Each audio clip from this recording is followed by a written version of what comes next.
the helicopter sending debris flying before spinning uncontrollably to the ground. God, oh my God! Oh my God!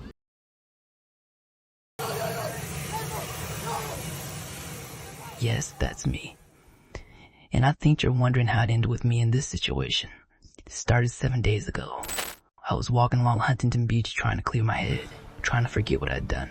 The salt air burned my lungs with each breath, but I deserved it. I deserved worse. Her name was Mrs. Chin, 82 years old, my landlord. I had screamed at her 3 weeks before, told her she was a greedy old witch when she asked for rent. I didn't have. The words came out like venom, and I watched her face crumble. She'd been kind to me for years, patient when I was late, understanding when I lost my job, and I repaid her with rage. She didn't yell back. She just stared at me with those deep brown eyes and whispered in Cantonese. I don't speak it, but I understood. The tone, the finality. Then she switched to English, her voice trembling. You will know suffering. You will know suffering. You will know what it means to take and take until there's nothing left. Bad things will find you. I laughed. Actually laughed in her face. Superstitious nonsense, I thought. The first thing happened 2 days later. My car wouldn't start. Dead battery. Fine, I thought. Bad luck. Then my phone fell in the toilet. Then I lost my wallet. Then my sister stopped returning my calls after I borrowed money I knew I'd never pay back. Small things. Annoying things. But they kept happening. I woke up one morning with scratch marks down my back. 3 deep gouges that burned like fire. I live alone. My doors were locked. My windows were closed. I found dead birds on my doorstep. Not 1. 7. Arranged in a circle with their heads facing inward. That's when I started hearing her voice. Mrs. Chin's voice. Whispering in rooms I just left. Calling my name from empty hallways. I'd spin around and see nothing. Just shadows that moved wrong. Just air that felt heavy with hate. By day 6, I couldn't sleep. Every time I closed my eyes, I saw her face. But not the kind face I'd known for years. A twisted version. Eyes hollow. Mouth open too wide. Too heavy. Screaming without sound. So I went to the beach. October 12th. I thought the ocean would help. I thought maybe if I just walked, just moved, the curse would break. I didn't believe in curses. I still don't. But something was happening to me. The sky was wrong that afternoon. I saw the helicopter event set up near the parking lot. Cars and copters. People gathering. Music playing. Life happening while mine fell apart. I stood at the water's edge and finally admitted it to myself. I was cursed.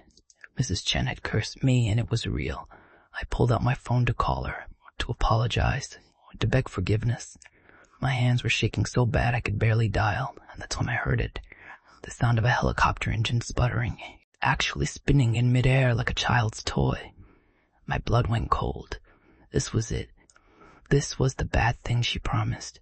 But here's what nobody knows. Here's what nobody will ever know. The pilot that day was named Eric Nixon. Experienced, confident, a daredevil who'd performed 1,000 stunts. But 7 days ago he'd come to my apartment building. He'd been visiting someone on the 3rd floor. And when he'd left, I'd held the door for him. Mrs. Chen had been standing in the lobby. She'd looked at him, then looked at me, and smiled. The helicopter spun faster now.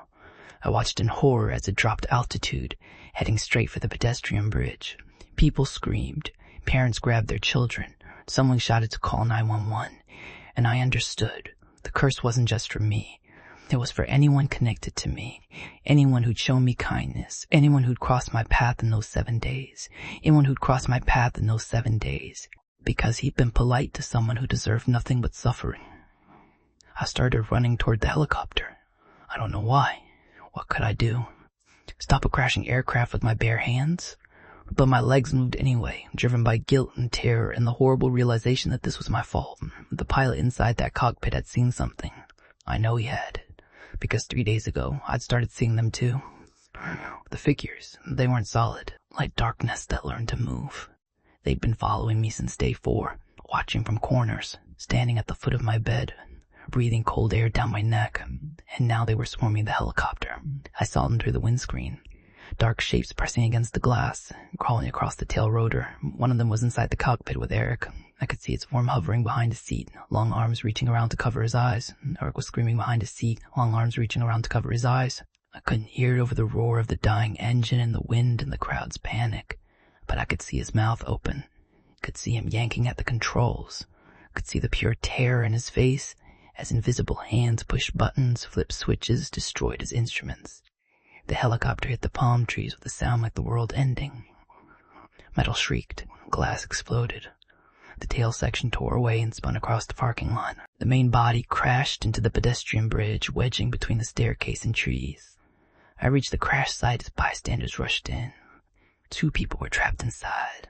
Eric and a woman I didn't recognize. 3 people on the ground were injured. A child, screaming for his mother. Blood on the concrete. 5 people hurt because of me.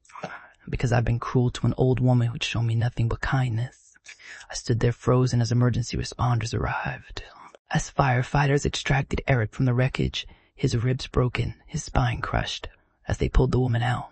As they treated the child and the 2 adults who'd been standing in the wrong place at the wrong time. And above it all, I saw them. The dark figures, circling, waiting, satisfied. Mrs. Chin appeared beside me. Not really, not physically, but I saw her anyway. Standing 10 feet away, watching the chaos with those anyway. Standing 10 feet away, watching the Krakenwanga Ri on Valmy, which is mile. She just stood there as the shadows swirled around her like pets returning to their master. "I'm sorry," I whispered. My voice broke. "I'm so sorry. Please, stop this. I'll do anything." Her form flickered. "You took without giving. You hurt without cause. Now you understand cost." "I do," I sobbed. "I understand. Please, no more. These people did nothing wrong. Neither did I." That she'd accept my apology and end this nightmare. Instead, she pointed at the wreckage. At Eric Nixon being loaded onto a stretcher, his face pale with pain. At the child crying in his mother's arms. At the blood and broken glass and shattered metal. "This is day 7, she said softly. "You have 20 more. My legs gave out. 20 more days, 20 more incidents. How many people would suffer? How many more incidents? How many people would suffer? How many lives would be destroyed because I'd been selfish and cruel?" The police interviewed everyone. They asked me what I'd seen. I told them the tail rotors separated, that the helicopter lost control, that it was a mechanical failure. What else could I say? That an 82-year-old woman had cursed me and summoned shadow demons to crash an aircraft? They put me in a psych ward. Maybe they should. Eric Nixon survived. So did his passenger. So did the 3 people on the ground, including the child. 5 people hospitalized, all Gushtian. All because 7 days ago, I thought curses were superstition. Now I'm sitting in my apartment. Day 8. The scratches on my back have opened again, bleeding through my shirt. Dead birds cover my balcony. 13 now. The whispers are constant. Mrs. Chen's voice. The shadow's breath. The sound of helicopter rotors that aren't there. I tried to call her. Her number's disconnected. I went to her apartment. New tenants. They'd never heard of her. I checked obituaries. Chen exists anymore. Not as a person. I think when I broke her heart, when I destroyed her trust, something else took her place. Something that wears her face and speaks with her voice and commands shadows that hunger for suffering. 20 more days. That's what she said. 20 more incidents. 20 more people who'll pay for my mistakes. I've thought about ending it. Jumping from my balcony. Walking into the ocean. But I know that won't stop it. It's tied to my existence. Even in death, the shadows would continue. Would fight everyone I'd ever known. Would destroy them slowly, methodically, for 20 more days. So I'm writing this instead, warning anyone who reads it. If you hurt someone, truly hurt them, they might hurt you back in ways you can't imagine. Curses are real. Shadows have teeth. And kindness, once destroyed, transforms into something that will haunt you forever. I heard a car crash outside my building. 6 vehicles. Multiple injuries. I looked out the window and saw them. The shadows. Dancing between the wreckage like children playing. And standing on the corner, illuminated by the streetlight, was Mrs. Chen, watching me, waiting. 20 more days. The helicopter that crashed on October 12th at Huntington Beach was ruled a mechanical failure. The tail rotor separated mid-flight. Eric Nixon recovered mid-flight. When you have a green door illuminated by the streetlight was Mrs. Chen. The child who was injured still has nightmares about the sound of metal screaming. But I know the truth. The helicopter crashed because I was cruel. Because I took an old woman's kindness and crushed it. Because I laughed at her pain. And now, for 20 more days, people will suffer. The curse spreads like ripples in water. Everyone I meet, everyone I talk to, everyone who shows me kindness or cruelty or even indifference, they're all marked, all targeted, all the Mindus cause. Chen's revenge. I've stopped leaving my apartment. I've disconnected my phone. I've covered my mirrors because I can't stand to see what's standing behind me. What's always standing behind me now. The shadows have faces now. Mrs. Chen's face. Hundreds of them, pressing against my windows, crawling across my ceiling, whispering promises of 20 more days, 20 more crashes, 20 more screams. Tomorrow is day 10. I've locked my doors, barricaded my windows, but I know it won't matter. The curse doesn't respect locks. It doesn't respect walls. It goes where it wants and takes who it wants and leaves nothing but wreckage behind. Just like that helicopter, spinning, falling, breaking, and there's nothing I can do but wait. Wait for the next crash, the next scream, the next person who'll pay the price for my cruelty. Mrs. Chen was right. I understand costs now. I understand costs now. I understand suffering. The shadows are pressed against my door now. I can hear their fingers scratching. I can smell the rot of dead birds. I can taste blood in my mouth, though my lips are sealed. 20 more days. But I don't think I'll last that long. Not mentally, not spiritually. The curse will kill me slowly, making me watch as everyone around me suffers, making me responsible for every injury, every death, every moment of pain. And when it's over, when the 27 days are complete, I think I'll become like her, like Mrs. Chen. A ghost wearing flesh, a curse given form. Walking the earth and waiting for someone else to show cruelty so I can teach them what I learned. That kindness, once destroyed, never truly dies.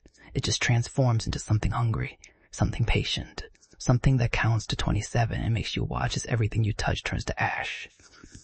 The helicopter crashed as everything you touch turns to ash. The helicopter crashed because of me. Eric Nixon's broken spine is because of me. That child's nightmares are because of me. And the next accident, and the next, and the next for 20 more days, they're all because I forgot the most basic truth. Every action has a consequence. Every word leaves a mark. Every cruelty plants a seed that grows in darkness until it becomes something monstrous. I hear her voice now. The shadows part for her like subjects before a queen. Day 8, she says. Her voice the sound of wind through dead trees. Tomorrow someone will fall. Day 10, someone will burn. Day 11, someone will drown. And you will watch. And you will remember. And you will understand that suffering is a circle, and cruelty is its own curse. She reaches out with one withered hand and touches my chest. Her finger burns like ice, like the ocean at midnight. 20 more days, she whispers. Then you join us. Then you become shadow. Then you teach the next one. I want to scream. I want to run. But my body won't move. The curse has roots now, growing through my veins, wrapping around my bones, turning me into something that isn't quite alive and isn't quite dead. The helicopter was just the beginning, the first lesson, the first demonstration of what happens when you break someone who had nothing but love to give. Huntington Beach stretching into darkness, and above it, more helicopters, dozens of them, preparing for the Cars and Copters event that continues despite the crash, despite the injuries, despite everything. The shadows watch them with hungry eyes. Mrs. Chen smiles. Not yet, she tells the darkness. We have time. We have time. 20 more days. 20 more lessons. Then they'll understand. Then everyone will understand. I close my eyes and pray for the curse to end. But prayers don't work when you're already damned. When you've already chosen cruelty over kindness. When you've already laughed at an old woman's pain and thought yourself immune to consequence. The helicopter spins in my memory, over and over, falling, breaking, teaching. And somewhere in the wreckage of my life, in the space between heartbeats and screams, I understand that this isn't about Mrs. Chen at all. It never was. It never was. About the monster that grows in everyone who forgets that kindness matters. That words have weight. That every person you meet is carrying pain you can't see, and adding to it has a cost. 20 more days until the curse completes. 20 more people who suffer because I was cruel once, 7 days ago, to someone who didn't deserve it.